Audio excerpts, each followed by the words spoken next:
In the emergency center of the Hunters Association, the atmosphere became tense as an urgent phone call came in. The receptionist, an experienced employee, answered quickly. On the other end was a teenage girl, her voice shaking with fear. The receptionist tried to remain calm and professional, asking how she could assist, but the girl's words were fragmented by her sobbing. She mentioned that she was at her school, hiding in a bathroom, while outside, terrifying magic beasts roamed. The receptionist's eyes widened in shock, realizing the gravity of the situation. As the girl struggled to speak, overwhelmed by fear, the receptionist pieced together the details. The girl was not alone initially, but her friend was no longer with her, leaving her to face this nightmare alone. The receptionist urged the girl to stay calm, reassuring her that hunters were already on their way and wouldn't give up on her. The girl, slightly more composed now, asked if this meant she would survive. Sensing a chance to keep the girl grounded, the receptionist continued to offer comfort and asked her to describe the monsters. The girl described them as having human-like bodies but ugly faces with green skin. The receptionist quickly recognized them as orcs. Panic surged in the receptionist's eyes as she realized the danger the girl was in. She immediately told the girl to escape, but it was too late. An orc, its axe dripping with blood, entered the bathroom.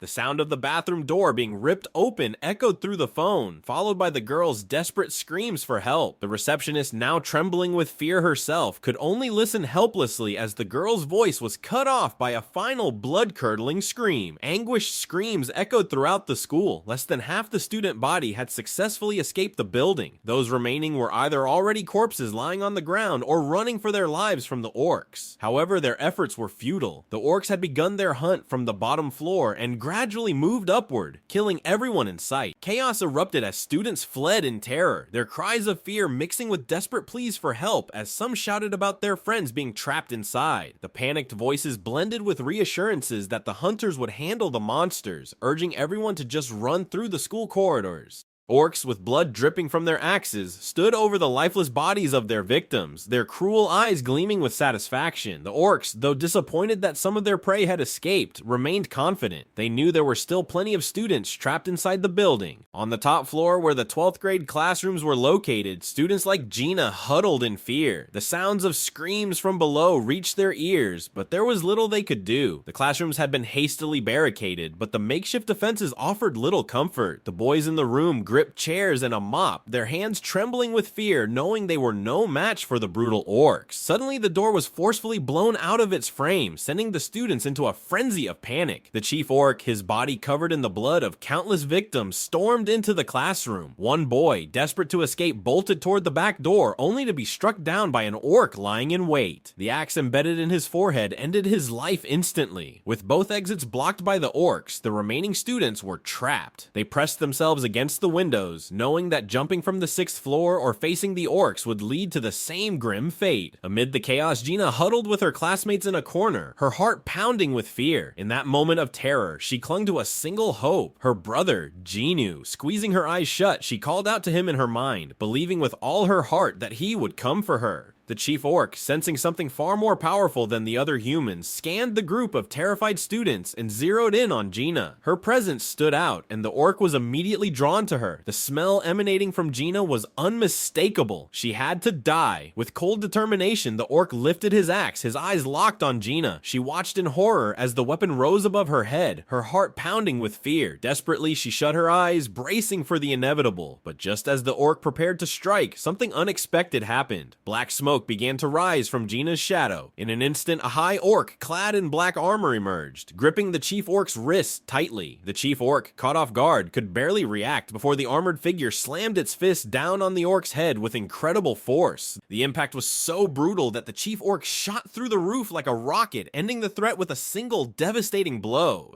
More of these high orcs emerged, their imposing figures materializing from the shadows, ready to protect Gina and eliminate any remaining danger. Jeju entered the dungeon, greeted by the familiar system message visible only to him. The dungeon's passages were enormous, as if designed for towering giants. As he moved forward, a sudden commotion erupted. Jongsu screamed as a two-headed ogre appeared at the entrance, its red eyes glowing menacingly. The massive creature, wielding a club that looked like an uprooted tree, posed an immediate threat. The ogre swung its club with all its might, aiming to crush anything in its path. Jongsu, the tank of the group, charged forward and used his abilities to create a shield. He raised it just in time to block the powerful blow, standing his ground with unwavering determination. As Jong-soo held the line, he called out to Yoon-tae, who dashed in confidently with his sword at lightning speed. With precision and agility, Yoon-tae leapt onto the ogre, slashing at both of its eyes. The beast roared in agony as Yoon-tae signaled the others to strike and inflict as much damage as possible. The Knights Guild hunters launched a coordinated counterattack. The frontline hunters combined their strength, their blades moving in perfect sync as they slashed into the thick hides of the ogres. Meanwhile, the mages positioned behind them provided crucial support, chanting incantations and summoning fiery spells that rained down like meteors, scorching the massive creature and adding to the chaos of the battle. The ogre, its body riddled with cuts and burns, staggered before finally collapsing with a heavy thud. The team achieved a flawless victory, taking down the high-level monsters without sustaining any injuries.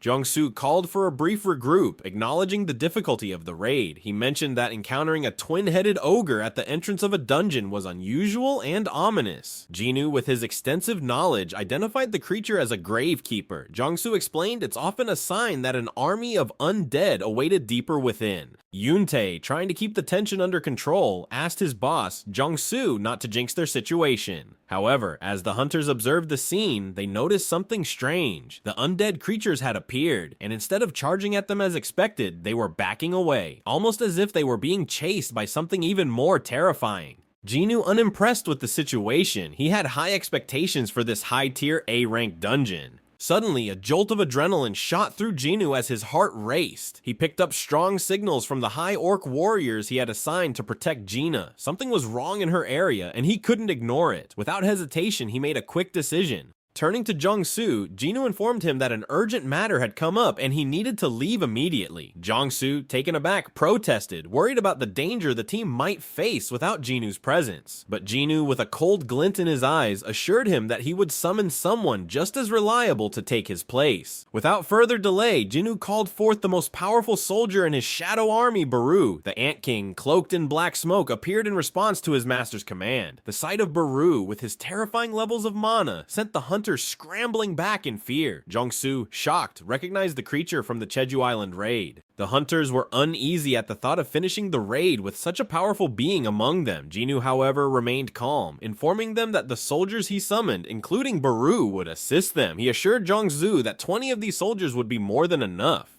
Yerim, still in shock, questioned Jeju's decision to leave after unleashing such a formidable force. Jeju's icy stare silenced her, as he coldly stated that if they didn't want his help, he could call back his minions, but the consequences would be on the Knights Guild, not on him. Realizing the seriousness of the situation, Jong-soo quickly agreed, leaving the rest of the strike squad, including Yerim, speechless at Jeju's unwavering resolve. Jeju thought to himself how much time remained until his shadow exchange ability cooled down. Frustration welled up as he realized there was still over an hour left before he could use it again. Cursing the timing, Jeju knew he couldn't afford to wait that long. Without hesitation, he turned and disappeared from the strike squad's view. Jong-soo, stunned, remarked that Jeju had really left, while Yoon-tae nervously asked what they should do next. But Jeju was already focused on his next move. He needed to get out of the dungeon immediately. His mind filled with rage, Jeju pushed forward, determined to clear his path. The undead magic beasts blocking his way sensed his immense power and dropped to their knees, bowing before him. Jeju was momentarily surprised. Could they be reacting to his necromancer abilities? But there was no time to ponder this unusual situation. Dismissing the dagger in his hand back into his inventory, Jeju sprinted toward the exit and summoned Kaisel, his winged wyvern covered in black steam. As he emerged from the dungeon, the crowd outside the gate stared in astonishment. What was Hunter Sung doing coming out alone? Ignoring their curious gazes, Jeju climbed onto Kaisel's back. With a single command, Jeju urged Kaisel to fly as fast as possible to his sister. The dragon roared in delight, taking off with powerful flaps of its wings, ready to smash through any obstacles in their path. The spectators watched in awe as Kaisel soared into the sky, carrying Jeju toward his destination.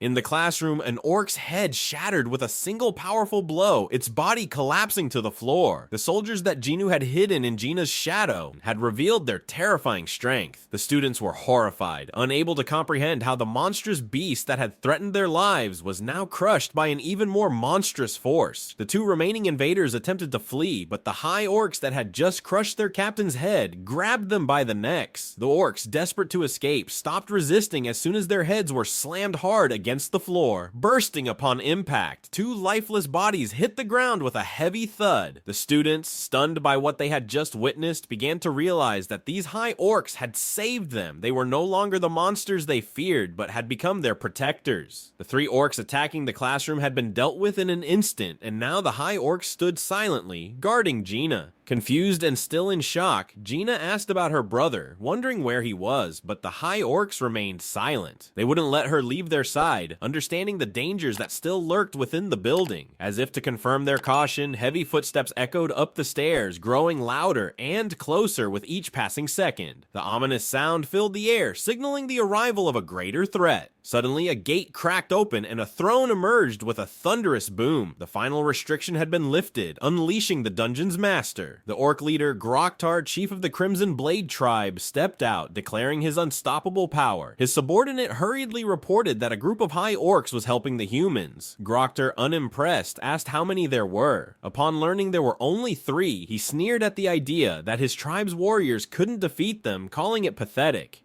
Lifting his massive axe, Groktar commanded his subordinate to lead the way, determined to crush any resistance in his path. Groktar's eyes gleamed with a murderous intent as he prepared to slaughter everyone in his path. The high orc warriors, though strong, were no match for Groktar, the chieftain of the orc tribe. Moving with agility, Groktar effortlessly dodged the high orc's attacks and drew the curved blade from his waist. Outside the classroom, the orcs that had been forced to retreat by their enemies cheered, chanting Groktar's name. They believed their leader would easily overpower the high orcs. Groktar, boasting about his victories, pointed to the tattoos that covered his body, each one a symbol of the many enemies he had slain. Despite the high orcs' strength, they struggled to keep up with Groktar's relentless attacks. He taunted them, daring them to put up a better fight. When they managed to block his sword, Groktar acknowledged their effort, but remained dominant. With a swift motion, Groktar sliced through the high orcs, expecting them to fall. To his surprise, the high orcs regenerated, rising again and again despite his efforts. Groktar wondered if this was some kind of spell, but no matter how many times he cut them down, they kept coming back. The realization that he could kill hundreds of them without ending the battle began to frustrate him. Meanwhile, a voice in Groktar's head urged him to kill the humans. The constant nagging gave him a headache, but he knew he couldn't ignore the high orcs to pursue the humans. The battle seemed endless, but Groktar was determined to finish it, no matter the cost.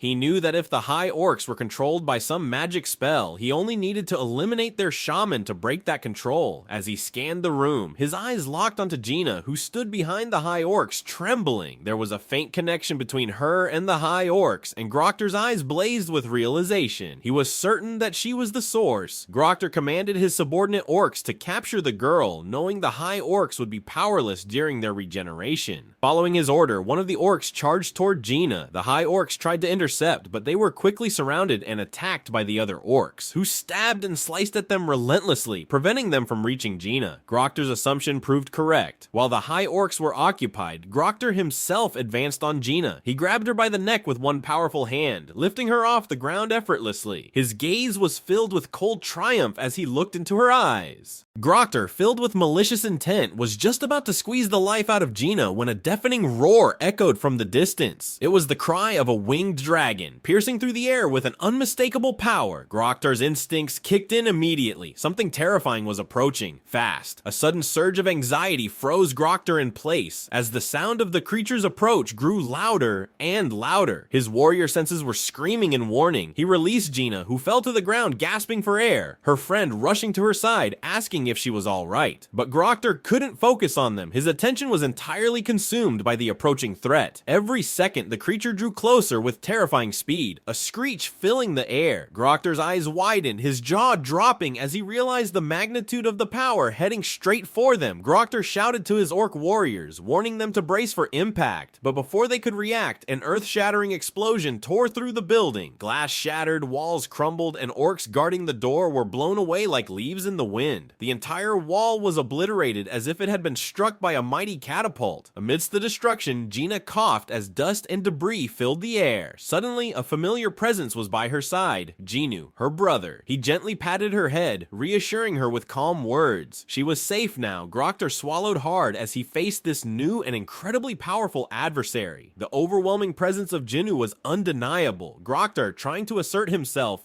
introduced himself as Grokter of the Crimson Blade tribe, but before he could finish, Jinu's hand rose, pointing directly at him. An electrifying aura surrounded Jinu, his eyes blurred with fury as he glared at Groktar. "Shut up and wait," Jinu commanded, his voice filled with rage. Jinu gently rubbed his sister's back, asking if she was okay. Gina, with tears in her eyes, threw her arms around him as soon as her coughing subsided. He stroked her hair tenderly, like soothing a frightened child. Apologizing for being late, Jinu looked around, making sure everyone was safe. The students, relieved, confirmed they were okay. Jinu then turned his gaze to Song Yi, asking if she was alright. Though she answered that she was fine, Song Yi couldn't help but notice how scary Jinu felt in that moment. As he carefully examined Gina, the handprint on her face and neck caught his attention, and a fierce blue light ignited in his eyes. Without a moment's hesitation, Jinu commanded Igris to take care of Gina. He gently pried his sister off him, even as she tried to cling to him, and then summoned enough shadow soldiers to match the number of students. He instructed the shadow soldiers to escort the students downstairs. The orcs, frustrated at seeing their prey slipping away, bristled with anger, but Jinu shot them a terrifying glare, freezing them in their tracks. Kaizel spread its massive wings, allowing the shadow soldiers to carry the students safely down from the broken side of the building. Groktar, watching this unfold, realized that the high orcs were Jinu's soldiers and questioned him, trying to understand who he was and how he could speak their language.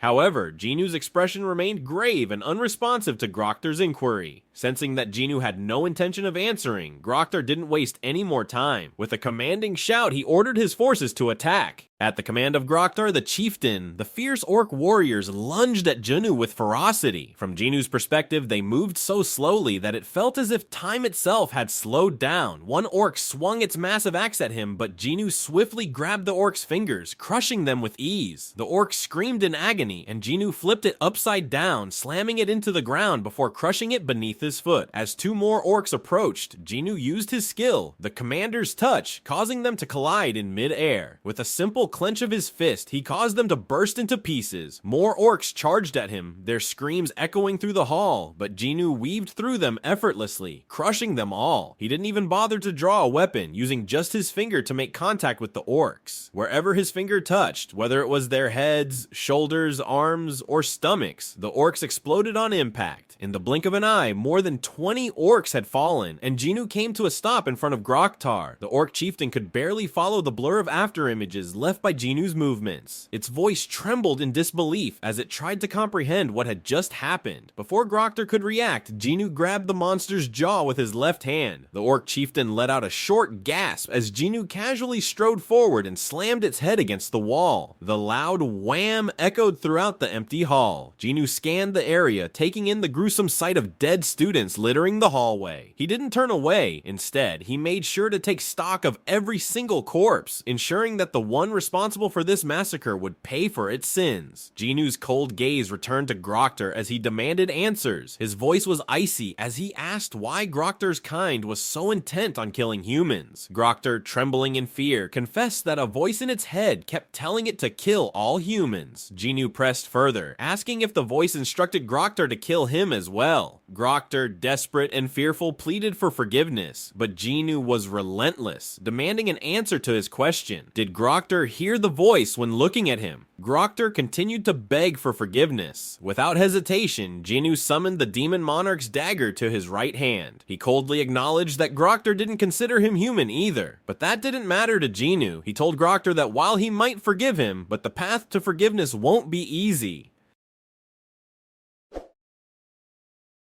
As the shadow ants swirled around the walls, their battle cry echoed loudly, filling the air with a sense of dread. The hunters of the Night Guild were terrified by the sight, fear gripping their hearts. Some of the hunters voiced their concerns, wanting to leave, worried that these monsters might see them as enemies. Yuntai, anxious, looked to Jongsu for guidance. Jongsu, deep in thought, realized that they couldn't just stop now. If they did, they would have to face the reporters waiting outside. He knew they couldn't halt the raid just because of fear. With a newfound determination, Jongsu urged the group to keep going. However, as Jongsu tried to muster confidence, Baru, the monstrous ant, approached him. The sight of Baru made Jongsu's confidence evaporate instantly, leaving him stammering nervously as he tried to speak politely to the creature. Despite his attempts, Baru showed no reaction, merely staring at Jongsu, who grew increasingly anxious. Trying to be even more deferential, Jongsu spoke again, but before he could finish, Baru suddenly vanished with a sound like a silenced gunshot. Confused, Jongsu wondered where Baru had gone. Before he could start looking, Baru reappeared, tossing something towards the group. Then he commanded the shadow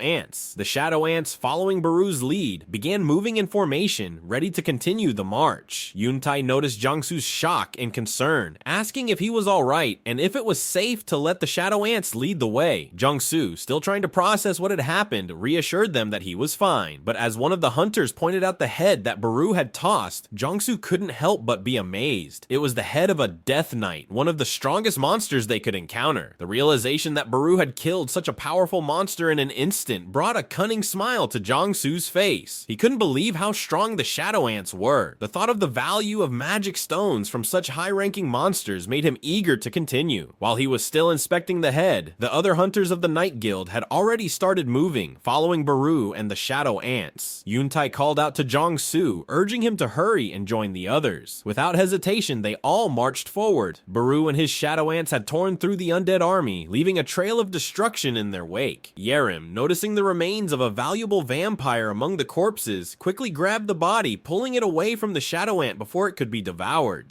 Yerim, frustrated, scolded the shadow ant, knowing how much a vampire's body was worth. Despite her efforts, the stubborn ant ate the vampire anyway. In the process, as Yerim tried to stop it, the shadow ant lashed out, slashing Yerim on her shoulder, causing a small cut that bled. She fell to the ground, and the enraged ant prepared to attack her. But before it could strike, Baru appeared with lightning speed, his presence causing the shadow ant to stagger in fear. Baru's gaze alone was enough to halt the attack. He then used his ability to heal Yerim's wound. Yerim, surprised and grateful, thanked Baru. As she observed the healing process, she couldn't help but marvel at it. The healing magic was so effective that she found herself wondering how a summon could be better at healing than she was. The Knights Guild strike squad followed the army of shadow ants to the entrance of the boss's lair. As they entered, they were met with a terrifying sight. An Lich, the boss of the dungeon, flanked by a group of death knights. The hunters were paralyzed with fear upon seeing the Lich. They couldn't believe that the dungeon boss was such a powerful and infamous creature. Jongsu quickly assessed the situation. He knew that Liches were formidable opponents, with a reputation for wiping out entire guilds. The Gold Dragon Guild had been annihilated by an Lich, leading to a catastrophic dungeon break that was only averted by the intervention of Liu Zhigang. Jongsu realized that their squad, composed of A-rank hunters, stood little chance against such a powerful boss. Yuntai, sensing the danger, asked Jongsu what they should do, but before he could respond, the hunters noticed another threat approaching from behind. A horde of death knights was marching toward them, ready to attack. Jongsu urgently yelled at his team, realizing that the undead who hadn't been eaten by the shadow ants had all come back to life. He quickly ordered his team to block the doors, hoping to hold off the advancing horde. Yerim responded immediately, using her skill, Holy Wall, to throw up a barrier that blocked the doors in an instant. Jongsu felt sweat bead on his forehead as the situation grew more dire. With no options left, he realized that without Hunter Sung, their chances of survival were slim. The Death Knights at the front of the horde crashed into the invisible barrier, each impact sending tremors through the magic shield. Yerim, struggling to maintain the barrier, looked back at Jongsu with worry. She informed him that the barrier wouldn't last even 5 minutes. At that critical moment, Baru approached the Lich. The Lich, recognizing the shadow ants, was filled filled with shock and fear. It demanded to know why the monarch's personal army was attacking them. As Baru moved closer, the Archlich summoned over a dozen Death Knights to surround the ants, hoping to protect itself. Baru, undeterred, bared his mandibles and extended his claws, declaring that they had been chosen by the king, while the Archlich had not. The Archlich, filled with indignation and disbelief, insisted that it would speak to the king itself. But before it could finish its sentence, Baru appeared directly in front of its face, moving with such speed that the Archlich flinched. Without hesitation, Baru grabbed the pendant around the Archlich's neck and thrust both it and his fist into the chest of the stunned boss. Baru's hand emerged from the Archlich's back, holding the pendant, the source of the Archlich's life. The Archlich, now desperate, shook its head in denial, but Baru ignored the screams and crushed the pendant in his hand. With a final, dismissive remark, Baru watched as the Archlich disintegrated into nothingness. The Death Knights, bound to the Archlich, also followed suit, disintegrating as their master was destroyed. The once terrifying horde vanished in an instant, leaving the battlefield silent and empty. The members of the Night Guild stood in stunned silence, their eyes wide with disbelief. They had just witnessed Baru defeat the Archlich with a single punch,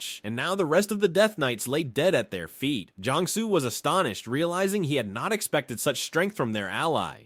Yuntae looked around, amazed by the power displayed. He commented that with soldiers like Baru, Hunter Sung wouldn't even need to enter a dungeon himself. He could clear it just by sending in his summons. Jiangsu considered this, noting that Hunter Sung probably couldn't command all of his summons at once because it would deplete his mana. However, he recognized that even summoning just half of them would give Hunter Sung an army more powerful than a major guild. Yuntae urged Jiangsu not to waste any time and suggested they should try to acquire Sung Jinu's guild. Jiangsu quickly corrected him, insisting it was not about acquisition, but forming an alliance. He envisioned a partnership between the newly founded guild of the world's finest hunter and the Night Guild, one of the 5 major guilds in the country. He felt the idea had a nice ring to it. Yuntae, initially joking, expressed doubts about whether Hunter Sung would even need their help after what they had seen. Jiangsu argued passionately that even though Hunter Sung could clear dungeons with his summons, a minimum number of hunters was required to raid. He reminded Yuntae that no one was exempt from this rule, emphasizing the basic requirements for dungeon raids.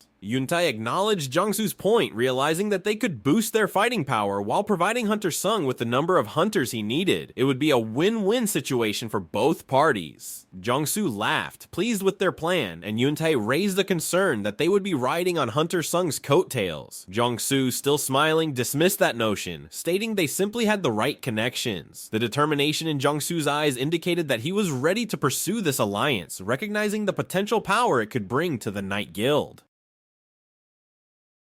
A large crowd had gathered around the school due to the nature of the incident. Parents and onlookers were desperate to get closer, many shoutings in panic and fear. The police and the Hunters Association were struggling to maintain control, preventing the crowd from overrunning the area. In the midst of the chaos, a voice made way for Sung Jinu. Jinu followed and soon found himself sitting in a car with President Go Gunny. As the car started moving slowly, President Go provided an update. He informed Jinu that while 213 students had managed to escape the school safely, only 10 others were rescued from the building. Sadly, the rest had not made it out in time. President Go lamented that perhaps this tragic outcome could have been anticipated. He then shared some data with Jinu, showing a significant spike in the number of gate appearances in Seoul over the last 6 months. The trend wasn't limited to Seoul, as similar increases were being reported worldwide. Alongside the surge in gates, there was also a noticeable rise in the number of people awakening as hunters. It was as if the world was trying to maintain a balance between the gates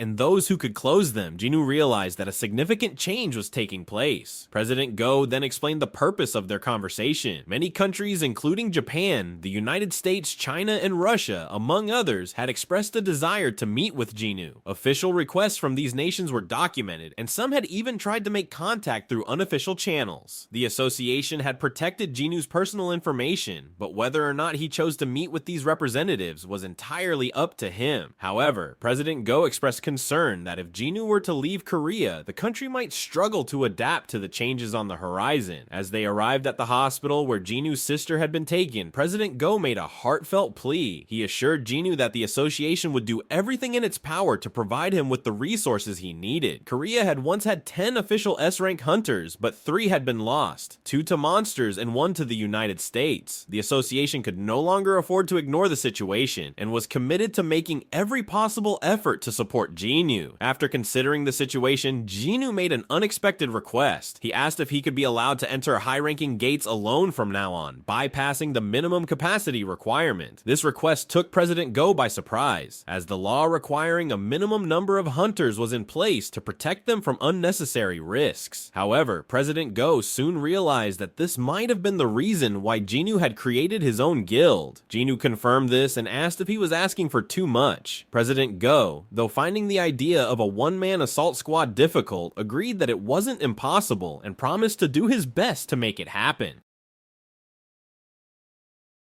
As camera flashed repeatedly, the cameraman finally looked up after one last shot and complimented Soo-hyun on her performance. Soo-hyun, Jinho's cousin's sister, responded with a bright laugh, expressing her pleasure in the work. As Soo-hyun finished her shoot, her phone buzzed with a call from Jinho. He invited her to join his new guild, promising that she wouldn't have to do any work. Jinho suggested that she should consider joining them instead of continuing as an ambassador for their father's guild. Soo-hyun was surprised by the sudden talk of guilds and mentioned that their sister Jinhee was returning to Korea. Jinho, unfazed, reminded Soo-hyun that they needed one more founding member for their guild. Soo-hyun, skeptical, teased Jinho about possibly being scammed by someone shady, but Jinho cheerfully reassured her, saying she'd be shocked to hear who this shady guy was. After the call ended, Soo-hyun made her way to Jinho's office. As she arrived, Sung Ji-nu turned to see her openly staring at him in awe. Jinho introduced Soo-hyun to Ji-nu, mentioning that she was his cousin and a certified A-rank hunter. Soo-hyun was struck by the realization that she was standing before the famous hunter Sung Ji-nu. She expressed her amazement, noting that she couldn't believe she was meeting the hunter who had disappeared after ruining Lee Min-sung's press conference. Jinho reminded her that she was the celebrity in their family, but Soo-hyun remained excited to meet Ji-nu. Ji-nu, observing the situation, considered the dynamics of their family. Jinho was a D-rank hunter, while Soo-hyun was an A-rank. Ji-nu pondered whether genetics played a role in the awakening process, noting that there were cases where both siblings became awakened and reflecting on his own father, who had been a hunter. Ji-nu then asked Soo-hyun if Jinho had explained everything to her, to which she confirmed. She knew they needed another founding member for their guild. Ji-nu warned Soo-hyun that joining their guild would likely cause quite a stir, and asked if she was okay with that. Soo-hyun, unfazed, remarked that anything would be better than getting mixed up with Jin-sung. Ji-nu, curious, asked about Jin-sung, and Jinho quietly informed him that Jin-sung was his older brother, known for his bad personality. Soo-hyun noted that it seemed her brother was already quite famous. As Ji-nu was lost in thought, Soo-hyun inched closer to him and, with a bit of hesitation, asked if he would mind taking a selfie with her. She posted the selfie on social media, and it quickly went viral, sparking conversations among many, including Cha Hae-in. When Hae-in saw the post, a wave of unease washed over her. Her heart ached with unspoken feelings she couldn't express, and she trembled slightly, gripped by a deep sense of insecurity. Jun-wook Nam, a congressman and former chief prosecutor, couldn't believe what he was hearing. The idea of recognizing summoned minions as members of strike squads seemed absurd to him, and he made his displeasure known loudly. He believed that the recent regulation changes, made as soon as Hunter Sung Ji-nu established a guild, were nothing short of blatant preferential treatment. Nam argued that the Hunter Association was supposed to serve all hunters, not just cater to Sung Ji-nu. Go Gun-hee, the president of the Hunter Association, calmly acknowledged that this was indeed preferential treatment. He then posed a question to the gathered members, causing a stir of whispers among them. Gun-hee asked them to consider a scenario. If they had the choice between deploying an assault squad consisting of regular hunters or sending in Sung Ji-nu alone to break a dungeon, which option would they choose? The room grew silent as the weight of the question sank in. Gun-hee then turned his attention back to Senator Nam, reminding him of his recent move to a new apartment building near the Hunters Guild. The housing prices in that neighborhood were significant significantly higher than in surrounding areas, and Gun-hee hinted that Nam's reason for moving was likely tied to safety concerns. Just like many others in the country, those with the means would naturally want to live in a safer area. Gun-hee then pointed out that guilds from all over the world were eager to recruit hunter Sung Jinu. If Korea was unwilling to compromise with him, there was a real risk that Jinu might choose to leave for another country. Gun-hee warned against making the same mistake twice, referencing the incident with hunter Hwang Dong-soo who had left for America. He urged Nam and the others to think about who would save their lives if another S-rank gate appeared in Korea. Jinho was experiencing his first A-rank gate, a massive and towering structure that left him in awe. He couldn't even take it all in at once, which made Jinu chuckle, recalling how Jinho might have reacted to even larger gates like the one at Gwangali Beach. Jinu, always focused, led the way as they prepared for their mission. On the other side of the police line, reporters bombarded Jinu with questions, eager for any details about Ahjin Guild's first raid. They asked about the guild's name, Jinu's feelings, and his relationship with the guild member, Suyeon.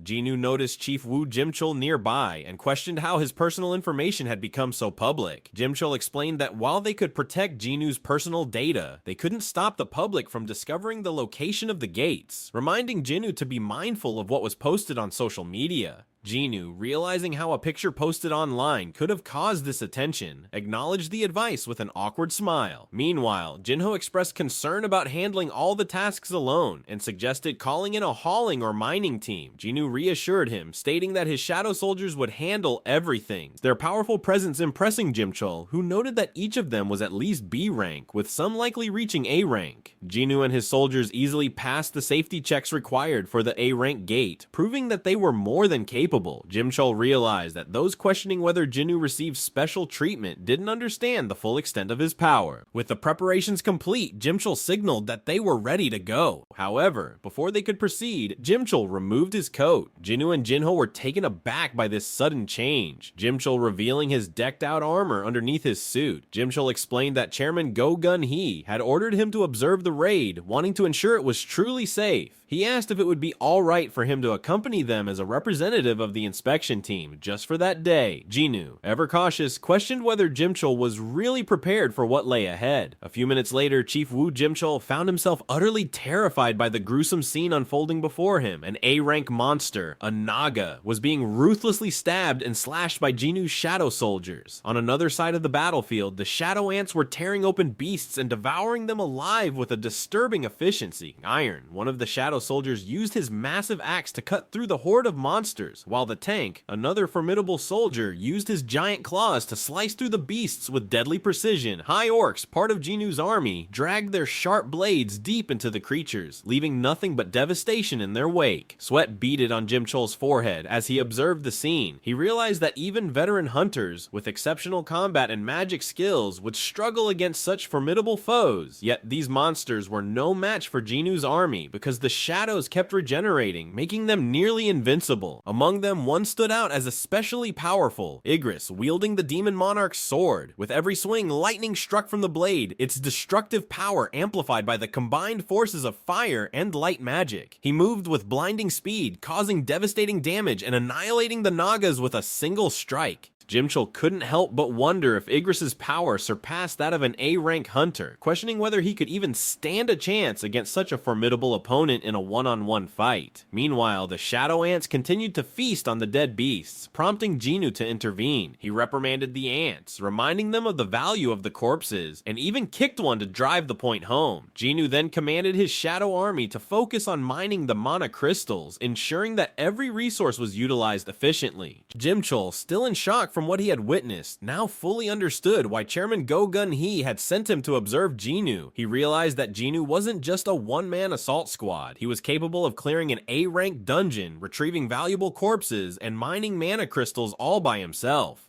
The dungeon boss, a towering creature wielding trident in both hands, advanced toward Jinu and Jimchul. The aura of menace surrounding the beast was palpable, its power evident in every step it took. Jeju, with a calm demeanor, addressed his shadow soldiers. Those still working were allowed to stay, while the rest were dismissed. Most of the shadows dispersed, fading into the darkness from which they came. Jimchul, puzzled by Jeju's decision, couldn't help but wonder why he sent away the other soldiers. The summons was undoubtedly strong enough to handle the boss themselves, but Jeju had a different perspective. Relying too much on his shadows, he thought, could dull his own abilities. He wanted to maintain his edge, to ensure that his skills remained sharp. With a determined look, Jeju summoned the Demon Monarch's dagger. He then slammed his foot into the ground, preparing for the imminent battle. The magic beast roared and swung its tridents with immense force. However, the attack missed Jeju, who had already moved with blinding speed. In an instant, Jeju closed the gap between himself and the boss. Before the creature could react, Jeju sliced its head in two with a swift, precise strike. The beast's lifeless body crumpled to the ground with a heavy thud, signaling the end of the battle. As the dust settled, a notification appeared before Jeju. He had defeated the dungeon boss, and the familiar message followed. He had leveled up. Delighted by this, Jeju spun quickly as he landed, only to be greeted by a continuous stream of notifications. The chimes echoed in his mind as message after message poured in. He had reached level 101, and to his astonishment, all of his job-exclusive skills had leveled up as well. Shadow Extraction, Shadow Storage, Monarch's Domain, and Shadow Exchange had all grown stronger. Jeju's eyes widened in disbelief as he realized the implications. The cooldown for his Shadow Exchange skill had decreased by an hour. If this trend continued with each level he gained, he would eventually be able to go anywhere he wanted, ensuring the safety of his mother and sister without any concerns. Meanwhile, Jimchul observed in awe. The Naga's scales were known for their toughness, often used to craft shields or armor, yet Jeju had effortlessly sliced through them with just 2 daggers. The sheer power and skill on display left Jimchul speechless. Just then, Jeju's voice broke the silence behind him, commanding with authority. With the single word "arise," Jeju called forth the shadow of the slain beast. From the darkness beneath the creature, black hands emerged, pulling its body up from the ground. The beast's shadow was reborn, answering its new master's call. Jeju watched with satisfaction as the process completed. The system notified him that the shadow enhancement was successful, and the new shadow soldier would start with a base level of 13. Jeju observed his new summon closely. It was the same rank as Tusk, but its level was impressive, indicating it retained its strength from when it was alive. However, it was much smaller now. Despite its smaller size, it emitted an enormous amount of mana. Jeju concluded that it might be able to grow in size using magic, similar to Tusk, and perhaps this was its original size. Regardless, it was a powerful addition to his army.